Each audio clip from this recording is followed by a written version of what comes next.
Okay, अस्सलाम वालेकुम students. आज के अभी इस क्लास में हम करेंगे length of a line segment. देखिए, length of a line segment क्या है। Length of a line segment में है कि आपके पास कोई सी भी अगर एक लाइन है तो उसकी आप लेंथ किस तरह से फाइंड करेंगे, ठीक है ना।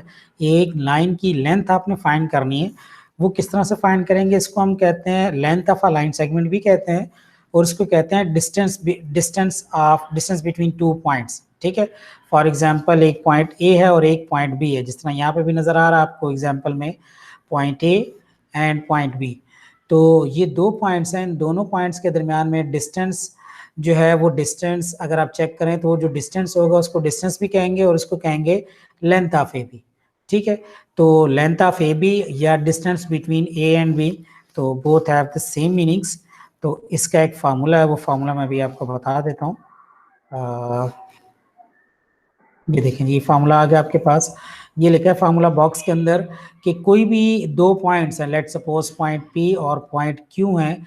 पी की कोऑर्डिनेट्स आपके पास x1 y1, क्यू के कोऑर्डिनेट्स x2 y2।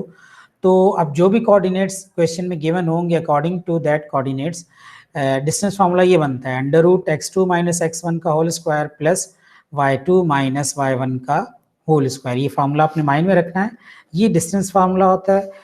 इसको अप्लाई किस तरह से करना है ये मैं अभी आपको बता देता हूँ। यहाँ पर देखें, ये वर्क एग्जांपल है, एक अच्छी एग्जांपल। इसके अंदर देखें, given that the coordinates of the points A and B are -4, 1 and 6, -5 respectively, find the length of the line segment A B.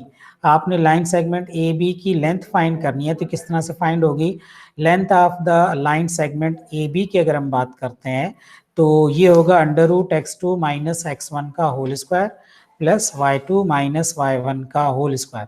सो आपने अभी अभी कहा कि किसी भी एक पॉइंट्स के कोऑर्डिनेट को आप कह दें x1, दूसरे के कोऑर्डिनेट्स को आप कह दें y1, इसके कोऑर्डिनेट्स को आप कह दें x2 और दूसरे के कोऑर्डिनेट्स को आप कह दें y2, ठीक है जी। तो ये यहाँ से फिर आपके पास x1 y1 और x2 y2, तो अब according to the length of the line segment हो जाएगा ये under root x2 minus x1 का होल स्क्वायर। मीन यहाँ पे x2 की जगह आ जाएगा आपके पास, अब x1 है, ठीक, ये x1 है, ये y1 है, ये x2 है और फिर ये आपके पास y2। तो x2 की जगह क्या आ जाएगा, यहाँ पे x2 की जगह आ जाएगा 6 माइनस साइन और फिर x1 की जगह ये नंबर आ जाएगा -4। तो यहाँ पे मैंने लिख दिया -4 ब्रैकेट क्लोज और उसके ऊपर लगा दिया आपने होल स्क्वायर जो कि ऑलरेडी डला हुआ है, प्लस साइन, फिर है y2 माइनस y1 का होल स्क्वायर। तो y2 आपके पास आता है -5 और y1 आता है आपके पास 1, तो -5 माइनस 1 का होल स्क्वायर हो गया, ठीक है जी। अब होल स्क्वायर है, ब्रैकेट के अंदर अगर कोई चीज सिंप्लीफाई होती है तो उसको हम सिंप्लीफाई कर देंगे, तो ये हो जाएगा x प्लस 4 का होल स्क्वायर प्लस -5 माइनस 1 हो जाएगा -6 का होल स्क्वायर।